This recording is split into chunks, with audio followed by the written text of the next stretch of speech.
Varicose veins కి సరైన చికిత్స కోసం సంప్రదించండి ఎవిస్ హాస్పిటల్. నమస్తే రమగారు. నమస్తే జయ. రమగారు, కాశీ మజిలీ కథలు. అదృష్ట దీపుడు కథ చెప్తా. పాము పడగ కింద బుడ్డోడు దొరికాడు. ఆ దొరికిన బుడ్డాడికి ఆ గ్రామ పెద్ద పింగళకుడు అదృష్ట దీపుడు అని పేరు పెట్టి ఆ అదృష్ట దీపుడు పిల్లవాడిని ఆ దీపకుడిని పెంచుకున్నాడు అనమాట. పెంచుకుంటే పిల్లాడు కొంచెం 4-5 ఏళ్ళు వచ్చేసరికల్లా ఏం చేశారు, బళ్ళు అక్కడ ఏదో చిన్న పాఠశాల లాంటిది ఉంది, పిల్లలకి అన్ని నేర్పించేవి. ఆ నేర్పించే దాంట్లో ఎవరికేం చెప్పినా వీడికి వచ్చేసేది.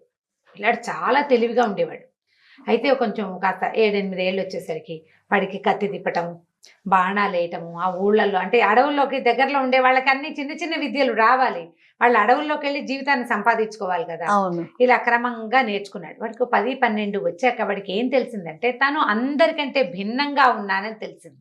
వీడు తెలుపు, పొడగరి, వీడు జుట్టు, వీడికి చేతి వేళ్ళు, కాలు వేళ్ళు బలం ఒక డిఫరెంట్గా ఉండే. వీడు రాచకొడుకు. ఎక్కడికి పోతుంది ఆ లక్షణం? వీళ్ళంతా సామాన్యంగా నల్లటి వాళ్ళు, అడవుల్లో తరాల వెంబడి అడవుల్లో ఉండటం వల్ల ఆ జీన్స్ ప్రకారం వాళ్ళకి తనకి ఏదో తేడా ఉందని, తను వీళ్ళలాంటి వాడి కానని వాడికి తెలిసేది. అయితే ఈ పింగళకుడికి తల్లి ఒక ముసలి మామ ఉండేది. ఈ పిల్లాన్ని పెంచుకున్న ఆయనకి ఆవిడ ఏం చేసేది, ఈ రాచబిడ్డలాగా కనపడే ఈ అదృష్ట దీపుడికి దగ్గర కూర్చోబెట్టుకుని ఆ రాజు కథ ఈ రాజు కథ ఎప్పటెప్పటివో రామాయణ మహాభారత కాలం నాటి రాజుల కథలు చెప్తూ ఉండేది. వీడు మంచి ఫ్యాంటసీలోకి వెళ్తుండేవాడు అనమాట. ప్రతి కథని ఊహించుకునేవాడు తానే అని. అన్ని కథలు ఒక కంటి ముందు విజువలైజ్ చేసుకునేవాడు అనమాట. మా అమ్మ బాగా చెప్పేది కథ. రాజుగారు విక్రమార్కుడి కథలు, తర్వాత రాజు ఎట్లా ధర్మపరుడిగా ఉండాలి, మంత్రి ఎట్లా తెలివిగా ఉండాలి, సైన్యాధిపతి ఎంత సాహసిగా ఉండాలి, అట్లా సాహసికులైన వాళ్ళ గురించి ఎన్ని కథలో చెప్పేది. రోజు రాత్రిపూట మామ దగ్గర చేరేవాడు ఆ కథలకి. వినగా వినగా వినగా వీడికి ఏమనిపించేది, తన ఒడుపు, తన తాలూకు ధోరణి ఈ రాజులకి దగ్గరగా ఉన్నట్టు తెలిసేది. ఏమిటి నేను ఇలా ఎందుకుంటున్నాను, ఒక డిఫరెంట్గా ఉండాలనిపించేది. కొద్దిగా 15 ఏళ్ళు వచ్చాక ఏం చేసేవాడు, చేసేట ఈ అబ్బాయి తన వయసు పిల్లల్ని, తనకంటే చిన్నవాళ్ళని, ఒక పెద్దవాళ్ళని ఒక గుంపుగా కూడగట్టుకుని అందరూ పోయి అడవిలోకి వెళ్ళేవాడు. అక్కడ ఏం చేశాడంటే ఒక విశాలమైన ప్రాంతాన్ని సెలెక్ట్ చేసుకున్నాడు. వెదురుతోటి మంచెల్లాగా కట్టి ఒక పెద్ద సింహాసనం రాజుకి, మంత్రికి 2 చిన్న కుర్చీలు, సైన్యాధిపతికి ఒక 3 చిన్న కుర్చీలు, మిగిలిన పదవులకి చిన్న చిన్న కుర్చీలు చొప్పున వెదురుతోటి తలా ఒక మంచెలాగా కట్టించాడు. ఇలా ఆడుకుందాం మనం, నేను రాజు, ఇగో వీళ్ళిద్దరు మంత్రులు, వీడు ఈ సైన్యాధిపతి, ఈ తర్వాత వీడు దండనాయకుడు, ఇంకొకడేమో న్యాయమూర్తి, అక్కడి నుంచి సైనికులు, ఎవరైనా తప్పులు చేయటం వాళ్ళని శిక్షించటం, ఎలాగ రాజాస్థానాలలో ఎలా జరుగుతుందో అదే రకంగా ఇక్కడ జరిపేవాడు. తన సొంత సామ్రాజ్యాన్ని ఏర్పరచుకున్నాడు తన చుట్టూతా ఉన్న పిల్లలతోటి. అది ఆటగానే ఉండేది, పిల్లలు తమలో ఉన్న ఆ ప్రతిభని బయటికి తెచ్చేందుకు ఉండేది. ఇప్పుడు మంత్రి వాడు ఆలోచించాలి, తనతో ఉన్న మంత్రులిద్దరికి ఆలోచించడం నేర్పించాడు.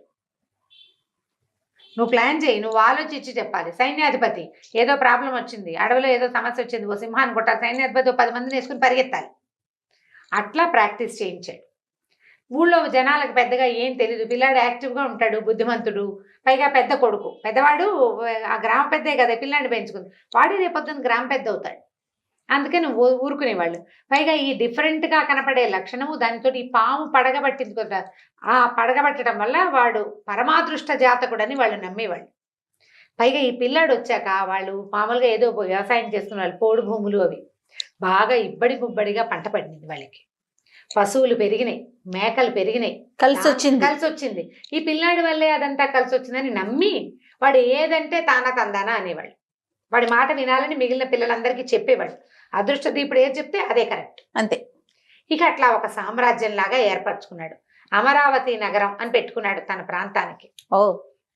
అమరావతి చక్రవర్తి అని తను రాజు అనమాట. అయితే ఏమైందట, ఆ రోజుల్లో ఈ వీళ్ళున్న అడవికి సింధు దేశపు రాజు ఒక ఆయన వేటాడడానికి వచ్చాడు. సింధు దేశ ప్రభు వస్తే సరే 2 రోజులు ఉండిపోయేట ఆయన ఆ అడవి సౌందర్యానికి. అది ఇక్కడ ఈ కుర్రాళ్ళు ఊరంతా తిరిగి వేగుల వాళ్ళని కూడా అలవాటు చేశాడనమాట. అడవి మొదట్లో ఏమవుతుంది, అడవిలో ఒక కొత్త వాళ్ళు ఎవరు వచ్చారు, అడవిలో ఏనుగులు ఏ ప్రాంతంలో సంచరిస్తున్నాయి, అవన్నీ వీళ్ళకి సైగల భాష, కొమ్ము ఊరాలు ఊది ఆ సౌండ్స్ని బట్టి సైన్స్ అవన్నీ నేర్చుకున్నారనమాట. ఈ ఇద్దరు ముగ్గురు చారులు ఏం చెప్పారంటే సింధు దేశపు రాజు 2 రోజులు ఇక్కడే ఉంటాట, వాళ్ళంతా ఒక పక్కన పటకుటీరాలు వేసుకుని ఉన్నారని, చాలా మందితోటి వచ్చాడని తెలుసుకున్నాడు. అప్పుడు ఏం చేశాడంటే ఈ ఊళ్ళల్లో ఈ అడవుల్లో చారపప్పు, పుట్ట తేనె మంచివి, తర్వాత 2 మంచి మంచి ఏనుగు దంతాలు, పులి గోళ్ళు, అవి చక్కగా బాక్సులు, ఈ వెదురుతోటి చిన్న చిన్న పెట్టెలు చేయించి, అదేముంది చిన్న చిన్న బుట్టల్లాగా ఇట్లా అల్లుతారా, ఒక చిన్న బుట్ట పెద్ద బుట్టకి మూత, అట్లా మూతలు పెట్టించి ఒక పెద్ద దాని నిండా చారపప్పు పోసారు. చారపప్పు అని దొరుకుతుంది కదా అడవుల్లో, విప్ప పువ్వు, అవన్నీ ఏంటంటే అడవుల్లో సులువుగా దొరికేవి, నగర ప్రజలు వాటిని కొనుక్కుంటారు, అవి ప్రత్యేకమైన వస్తువులు. పుట్ట తేనె, ఆ తేనె కూడా మన ఊళ్ళలో ఎక్కడ దొరుకుతుంది, అడవుల్లో దొరికే తేనె వేరు, ఊళ్ళో దొరికేది వేరు. ఇట్లా 5-6 బుట్టలు తయారు చేయించాడు. బుట్టలు ఇవి, తర్వాత ఏనుగు దంతాలు, పులిగోళ్ళు, ఇవన్నీ ప్యాక్ చేయించి ఒక 4 సైనికుల్ని వీళ్ళలో వాడిని మరి వెళ్ళి ఇచ్చేసి రండి అని ఉత్తరం రాశాడు. ఉత్తరం ఏం రాశాడంటే, సింధు దేశపు మహారాజు గారికి అమరావతి చక్రవర్తి అదృష్టదీపుడు రాయినది, మీరు వచ్చి మా అడవిలోకి వచ్చి ఉన్నారు, మీ గౌరవార్థం మేము పంపించే కానుకలు తీసుకోండి, మీ స్నేహాన్ని అభిలషిస్తున్నాను అని ఉత్తరం రాసి పంపించాడు. ఆ రాత, ఆ పొందిక, ఆ వెదురు బుట్టలు, వాటిలో వచ్చిన అమూల్యమైన అడవి వస్తువులు చూసి రాజుగారు బ్రహ్మానందపడ్డాడు. అయ్యే బాబోయ్, అమరావతి సామ్రాజ్యం అనేది ఒక సామ్రాజ్యం ఉంది, దానికి ఒక చక్రవర్తి ఉన్నాడు, ఇట్లా 5-6 మనుషుల్నిచ్చి ఇన్ని వస్తువులు పంపించాడంటే వాడి దగ్గర ఎంతమంది ఉన్నారు, ఇంప్రెస్ అయిపోయాడు. అక్కడ ఎవరు లేరు కానీ ఇంప్రెస్ అయిపోయాడు. ఆయన చాలా ఇంప్రెస్ అయ్యి చాలా సంతోషించాడు. ఆయన కూడా ఒక ఉత్తరం రాశాడు. సింధు దేశపు రాజుగారు రాస్తోంది, అమరావతి చక్రవర్తికి తప్పకుండా మీ స్నేహాన్ని నేను అభిలషిస్తున్నాను, మనం ఎప్పటికీ మిత్రులుగానే ఉందాం అని చెప్పాడు. ఆయన కూడా ఉత్తరం రాశాడు. ఉత్తరం రాశాడు, ఇంప్రెస్ అయిపోయాడు. ఏం చేశాడు, బాగా ఆలోచించి మనం అడవిలో ఉన్నాము, ఊళ్ళో ఉంటుంటే ఇంకా బాగా కానుకలు పంపించేవాళ్ళం అని ఆలోచించుకుని ఓ ఏనుగు, 2 ఒంటెలు, ఓ 4 గుర్రాలు, చక్కగా ఇంత పచ్చలతో మణులతో చేసిన ఇంత పథకం ఇట్లా మెడలో వేసుకునేందుకు పెద్దదనమాట, అది, తర్వాత కొన్ని పట్టుబట్టలు ఇచ్చి పంపించాడు. రాజుగారు అప్పుడు గిఫ్ట్ ఇచ్చారు, రిటర్న్ గిఫ్ట్ ఇవ్వద్దు. అంతే. రాజుగారు ఇవన్నీ పంపించి ఈ కానుకలు స్వీకరించండి, అడవిలో ఉండటం వల్ల మీకు మీ స్థాయికి తగిన కానుకలు నేను సమర్పించలేకపోతున్నాను అని చెప్పి కానుకలు ఇచ్చి పంపించాడు. వచ్చిన వాళ్ళకే ఇచ్చాడు. అవన్నీ పట్టుకుని వెళ్ళారు వాళ్ళు. ఇదేంట్రా వీడు భలే ఇచ్చాడు, ఆహా అని ఆశ్చర్యపోయారు. తర్వాత ఈయనేమనుకున్నాడు అదృష్టదీపుడు, ఓహో ఈ కాగితం, ఈ ఉత్తరం, ఈ భాష, ఈ కానుకలు బాగా పనిచేస్తాయి, చాలా బాగుంది అని చెప్పి ఆలోచించుకుని ఏమన్నాడు, అరే అబ్బాయిలు, ఇక్కడి నుంచి మన దగ్గర ఇప్పుడు గుర్రాలు కూడా ఉన్నాయి, ఒక 4 గుర్రాలు వేసుకుని ఈ మిగిలిన దాన్ని నడిపించుకుంటూ మళ్ళీ అడవిలో ఉండే 4 వస్తువులు పట్టుకుని విదర్భ రాజ్యానికి వెళ్ళండి, విదర్భ రాజు గారితో స్నేహం చేద్దాం మనం అని చెప్పి వీళ్ళని అక్కడికి పంపించాడు. తనకు వచ్చిన గిఫ్ట్స్ని అటు పంపించాడు. అక్కడికి పంపిస్తే ఉత్తరం రాశాడు, మీ స్నేహాన్ని అభిలషిస్తాను, అమరావతి నగర చక్రవర్తి అదృష్టదీపుడు. లేని రాజ్యాన్ని సృష్టించాడు. అక్కడికి వెళ్ళేసరికల్లా విదర్భరాజు చాలా ఆశ్చర్యపోయాడు. ఏనుగు దంతాల, వాళ్ళకి అసలు ఏనుగు మొహమే తెలీదు. ఓ ఏనుగు గిఫ్ట్ వచ్చింది, గిఫ్ట్ వచ్చిన ఏనుగు, ఎక్స్ట్రాగా వచ్చిన దంతాలు, చూసి అసలు ఆనందంతో పొంగిపోయాడు అనమాట. ఆయనకి వయసు ఎంత ఉంటుందంటే ఇంకా చిరుతప్రాయమేనండి, 20 సంవత్సరాలు కూడా ఉండవన్నారు. ఏ బాబోయ్, ఇంత చిన్న వయసులో ఇలాంటి అద్భుతమైన ఇవే, అసలు ఎవరికైనా కానుకలు పంపి నీ స్నేహాన్ని నేను అభిలషిస్తున్నానని చెప్పడం ఎంత గొప్ప క్రియ. ఆయన చాలా ఆనందించి బోలెడన్ని కానుకలు, ధనకనక వస్తు వాహనాలను అన్ని కానుకగా పెట్టాడు. ఆయన పెట్టంగానే అవన్నీ మోసుకొచ్చారు వీళ్ళింటికి. పదండి మళ్ళీ నేపాల్ రాజ్యానికి, కానీ ఈ ఇచ్చిన గిఫ్ట్లన్నీ నేపాల్ రాజ్యానికి పంపించాడు. ఏం చెప్పాడంటే, మీరు నేపాల రాజ్యానికి వెళ్ళాక ఆ రాజుగారు గిఫ్ట్లు ఇస్తాడు గ్యారంటీగా, అందులో కొంత ధనాన్ని ఆ ఊళ్ళోనే వెచ్చించండి, 4 సత్రాలు కట్టించడానికి ఏర్పాటు చేసిరండి. ఇట్లా ఒక రాజ్యం నుంచి ఒక రాజ్యానికి గిఫ్ట్లు మార్చుకుంటూ నేపాల్లో మాత్రం సత్రాలు కట్టాడు. నేపాల్ దగ్గర నుంచి స్టార్ట్ చేశాడు సత్రాలు కట్టించడం. ప్రతి ఊళ్ళోనూ సత్రాలు కట్టించాడు. ప్రతి చోట బోలెడంత డబ్బును అక్కడ డిపాజిట్ చేసి పెట్టాడు. దాని నుంచి వచ్చే వడ్డీతోటే ఆ అన్నదాన సత్రం నడుస్తుంటుంది. అదృష్టదీపుడి పేరుతోటి అన్నదాన సత్రం నడుస్తుంది, నిరతాన్నదాన సత్రాలు. సత్రం మేనేజ్మెంట్కి ఇబ్బంది ఉంది, డబ్బంతా అక్కడే ఉంటుంది, వడ్డీతోటే నడుస్తాయి. అట్లా ప్రతి ఊళ్ళోనూ అతని పేరుతోటి బోలెడన్ని సత్రాలు వెలిసినాయి.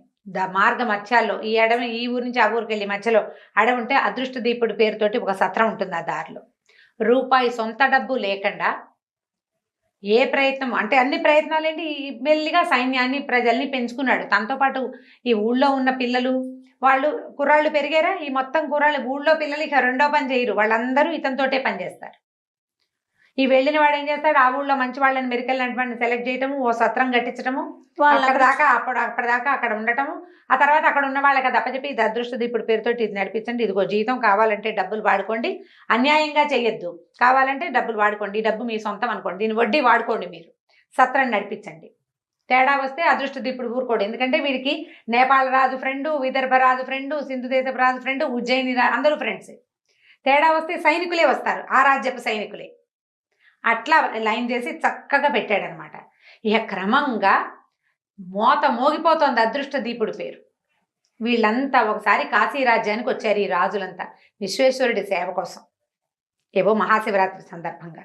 అదృష్టదీప మహారాజు నాకు స్నేహితుడు అంటే చక్రవర్తి నాకు స్నేహితుడు అని చెప్పుకున్నారంతా. నాకంటే నాకు, నేనంటే నేను. అయితే ఎవరైనా అతన్ని చూసారా అంటే ఎవ్వరూ చూడలేదు, ఎవ్వరూ అతన్ని చూడలే. అక్కడి నుంచి సత్రాల కబురు చేశారు. సత్రాల్లో డబ్బు ఆయన ఏమి రాడండి, డబ్బంతా ఇక్కడే ఉంటుంది, దాని మీద వడ్డీతోటే సత్రం నడుస్తుంది, సత్ర నిర్వహణ ఆయన వచ్చి చూసుకున్నది ఎప్పుడూ లేదు, వాళ్ళు మొదట ఏర్పాటు చేసి వెళ్ళిపోతారు అంతే. ఎంత వితరణ, ఆశ్చర్యపోయారు. ఎలాగైనా సరే అసలు అతను ఎట్లా ఉంటాడో, ఎక్కడుంటాడో, ఈ అమరావతి సామ్రాజ్యం అనేది ఎక్కడుందో తెలుసుకోవాలి. మరి ప్రయత్నం చేయాలి కదా. జనాలు, రాజులంతా చాలా ఉత్సాహపడుతున్నారు ఎలాగైనా అతన్ని కలవాలి అని. కొంతమంది మాకు తెలుసు అంటారు, ఈయన కాశీ వెళ్తున్నాడంటే కాశీ, అందరూ కాశీ చేరారు, ఈయన కూడా వస్తాడేమో దానాలు పట్టచ్చని కొంతమంది చేరారు అక్కడ. వాళ్ళలో వాళ్ళు మాట్లాడుకుంటుంటే వీళ్ళు ఏమని తెలిసిందంటే, మొట్టమొదట సింధు రాజుతోటే అతను పరిచయం కలిగి ఉన్నాడు, అదే తెలిసింది. అది తప్ప ఇంకా తెలిసిందేం లేదు. ఇప్పుడు నేను ఇచ్చిన గిఫ్ట్లే నీకు ఇచ్చాడు లాంటి మాటలు రావు, ఎందుకంటే ఆయనకి గిఫ్ట్లు పంపండి అని రాజు చెప్తాడు, కానీ నిశ్చయంగా వాళ్ళు ఏమి ఇచ్చారో రాజులు ఏ రాజుకి తెలియదు. అవన్నీ ప్రత్యక్షంలో జరగవు కదా, పరోక్షంలో జరుగుతాయి. కాదండి, క్రింది స్థాయిలో జరిగేవి పెద్దవాళ్ళకి తెలియదు కదా. ఆ తెలియకపోవడంతో ఈయన ఎవరో, ఈ అమరావతి సామ్రాజ్యం ఎక్కడుందో తెలుసుకోవాలని చాలా ఉత్సుకతతోటి రాజులందరూ మంచి ఉత్సాహంగా ఉన్నారట. అయితే ఇతను ఉన్నాడు కదా, ఈ మన అదృష్టదీపుడికి తన తల్లిదండ్రి ఎవరో తెలుసుకోవాలని చాలా గట్టిగా ఉంది. వీళ్ళు కాదు అని తెలిసింది, తెలుసు అతనికి చిన్నప్పటి నుంచి తెలుసు. అయితే ఏ తల్లి అయితే ఎవరైతే తన పక్కన మరణించి ఉందో ఆమె తన తల్లి అని భావించేవాడు. ఓహో, తన తల్లి అని భావించేవాడు అతను. అయితే ఒకసారి ఏమైంది, సరే ఇలా అయితే ఇంకా లాభం లేదు, ఈ రాజులంతా తనున్న సామ్రాజ్యాన్ని చూడ్డానికి వస్తారు, ఆ ప్రయత్నం చేస్తారు ఇంకా, ఎందుకంటే వాళ్ళంతా తన కోసం చర్చలు జరుగుతున్నాయి, తన మీద ప్రశ్నలు మొదలైనవి. కాబట్టి సామ్రాజ్యాన్ని ఏర్పరచుకోవాలి, దాన్ని సుస్థిరం చేసుకోవాలి, ముందు దేశాటన చేయాలి. దానికోసం తనతో పాటు ఊళ్ళో మొట్టమొదటి నుంచి తన కార్యక్రమాల్లో ఉన్న బలభద్రుడు అనేవాడిని తనకు తోడు తీసుకున్నాడు. ఇద్దరు కలిసి దేశ సంచారానికి బయలుదేరారు. జీవితాన్ని స్థిరపరచుకోవాలి, తన తల్లిదండ్రి ఎవరో, తన తల్లి ఎక్కడదో అవన్నీ తెలియాలి కదా, ముందు అసలు బయటికి వెళ్తే తెలుస్తాయి. అందుకని ఆలోచించి అతను 2 గుర్రాలు వేసుకుని కొంత సొమ్ము ఏదో తీసుకుని ఎలా వెళ్ళాడు, ఏ ఊరికి వెళ్ళినా తను నిర్వహించే వాటికే వెళ్తున్నాడు. అతను తన పేరుతో నిర్వహణ జరిగే సత్రాలకే వెళ్తాడు. ప్రతి చోట చక్కగా జరుగుతున్నాయి ఏర్పాట్లన్నీ. అదృష్టదీపుడు ఓహో అంటారు, ఇతడే అతడని ఎవరికి తెలియదు, కానీ అతను ఎక్కడా చెప్పలే ఆ మాట. పేరు మార్చుకునేవాడు, ఊరికి పేరు మార్చేవాడు, ఊరికి పేరు మార్చుకునేవాడు. పెద్దగా పేర్లు కూడా పెద్దగా చెప్పాల్సిన అవసరం లేకుండానే ఉండేది. ఆ తిరుగుతూ ఉండేవాడు అనమాట. ఈ తిరుగుతున్న క్రమంలో ఏం జరిగింది, ఇతను తన తల్లిని తండ్రిని, రాజుగారు అబ్బాయి కదా, ఎట్లా కలుసుకున్నాడో వచ్చే భాగంలో తెలుసుకుందాం మనం. ఓకే రమ్మ, కానీ భలే ఇంట్రెస్టింగ్ ఉంది ఇతని మాత్రం స్టోరీ. అవును, బాగుంటుంది కదా. రైట్ రమ్మ గారు, నమస్తే. నమస్తే జయ. ఈ వీడియో కనుక మీకు నచ్చినట్లయితే లైక్ చేయండి, షేర్ చేయండి. మరిన్ని వీడియోస్ కోసం మా ఛానల్ సబ్స్క్రైబ్ చేసుకోండి.